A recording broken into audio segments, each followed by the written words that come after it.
Hi everybody, my name is Amaury et bienvenue à la chaîne Amaury English, anglais sans mystère.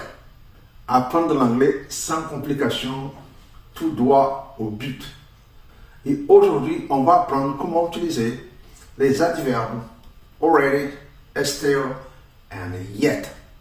Et c'est très simple. Bon, d'abord, restez jusqu'à la fin de la vidéo pour bien comprendre toute l'explication. Donnez votre like, abonnez-vous pour donner un coup de pouce à la chaîne et c'est parti.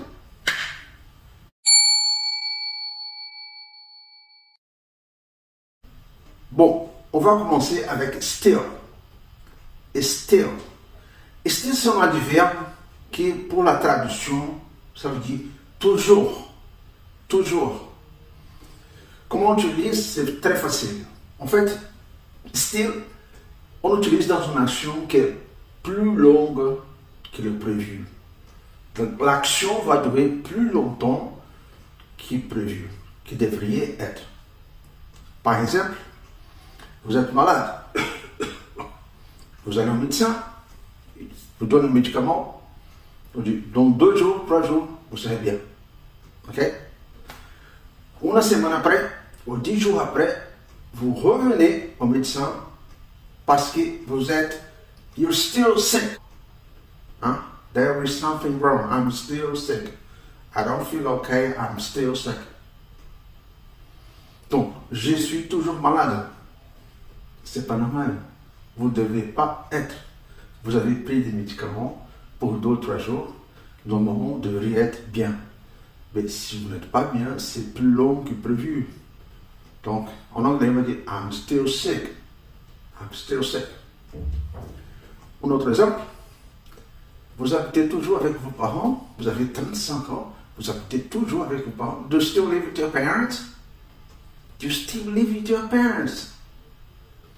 Vous ne devez pas. Hein? Vous habitez toujours avec vos parents. 35 ans. Normalement, quand vous avez l'âge de 35 ans, vous avez un boulot, tout ça, vous habitez tout seul, ou avec votre copine, etc. Donc, c'est plus long que prévu. Il ne devait pas être.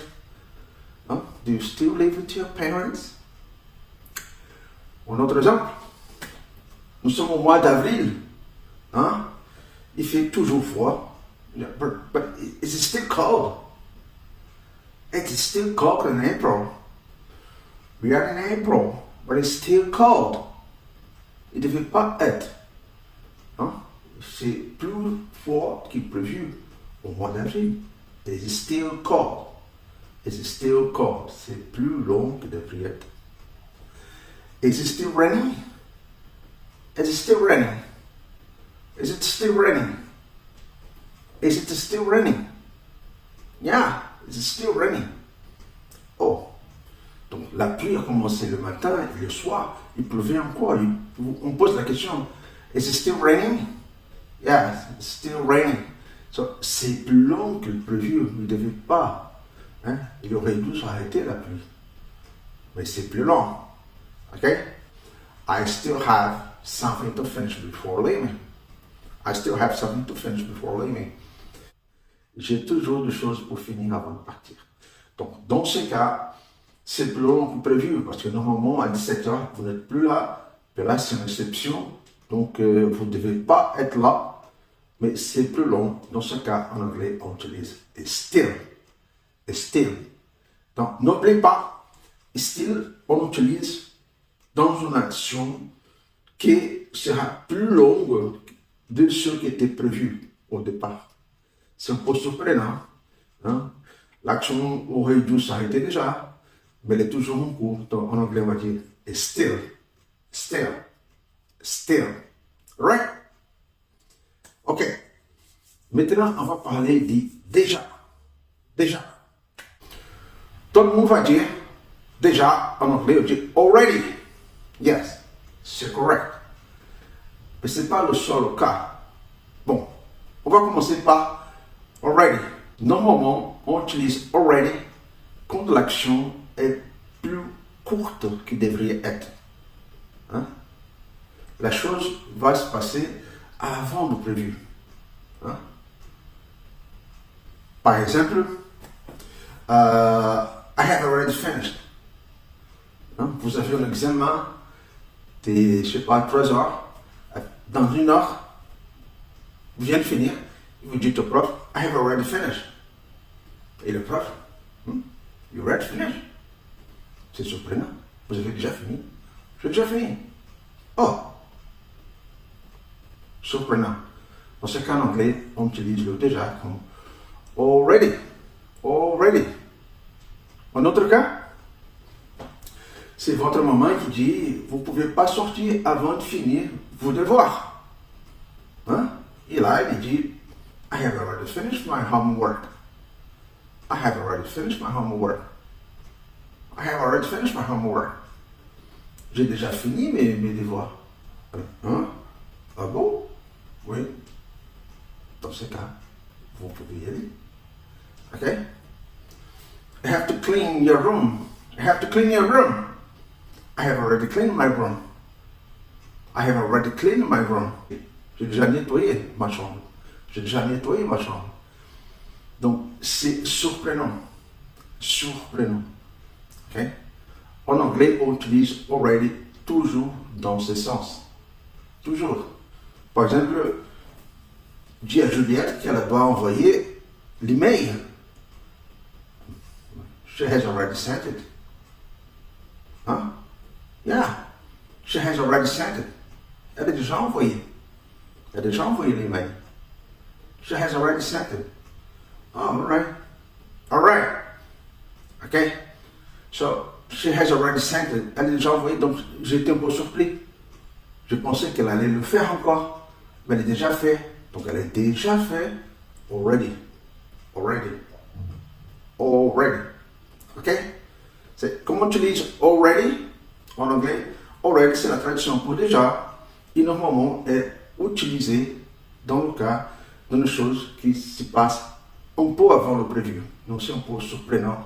Dans ce cas, on va utiliser already. Il y a une autre façon de dire déjà? Oui. En fait, il y a 3 façons, mais on va voir 2 aujourd'hui. Maintenant, c'est le mot yet. Le mot yet, ça veut dire encore. Vous avez raison. Yet, ça veut dire encore. Sur des phrases qui sont négatives. Par exemple, I haven't finished yet. I haven't finished yet. Je n'ai pas encore fini. Donc, yet, bien sûr, c'est un encore, toujours dans une négation. Je peux poser la question. Haven't you finished yet? Haven't you finished yet? Tu n'as pas encore fini. Tu n'as pas encore fini. Non, I haven't finished yet. Non, je n'ai pas encore fini. Ok? Dans ce cas, c'est important.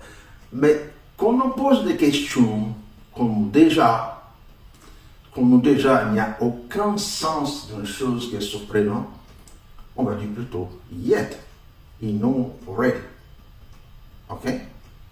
Par exemple, avez-vous déjà répondu les questions? Have you answered the questions yet? Have you answered the questions yet? Yes, I have already answered the questions. Dans ce cas, on utilise already. I have already answered the questions. Yeah. La réponse sera avec already, pas avec yet. Ou la négation, I haven't answered yet. Donc, je n'ai pas encore répondu. Alright? Okay, another example. Has the light been fixed yet? Has the light been fixed yet? Has the light been fixed yet? Est-ce que la lumière a déjà été réparée? Est-ce que la lumière a déjà été réparée? Donc, j'utilise yet comme déjà, parce qu'il n'y a rien de surprenant dans l'action. Okay? Et rien ne s'est passé que c'était avant le prévu. Okay? Par exemple, have you found a job yet? Have you found a job yet? Avez-vous déjà trouvé un boulot? Ok? Donc, comme on dit déjà en anglais, ça dépend. S'il y a une façon qui est un peu surprenante d'une action, qu'on a l'impression qu'elle se passait plus tôt que prévu, en anglais on va dire already. Already. Si y a déjà qui n'a rien à voir avec ces cas-là, on va toujours utiliser yet. En sachant qu'il y a aussi la traduction pour encore. Il utilise toujours dans le sens négatif. Hein? Alright? I haven't started yet. I haven't started yet. Je n'ai pas encore démarré. Alright? Et still, c'est une traduction pour toujours quand l'action est plus longue que devrait être. Ok? Si vous avez aimé la vidéo, s'il vous plaît, laissez votre like, abonnez-vous pour donner un coup de pouce à la chaîne et à bientôt. Merci. Bye.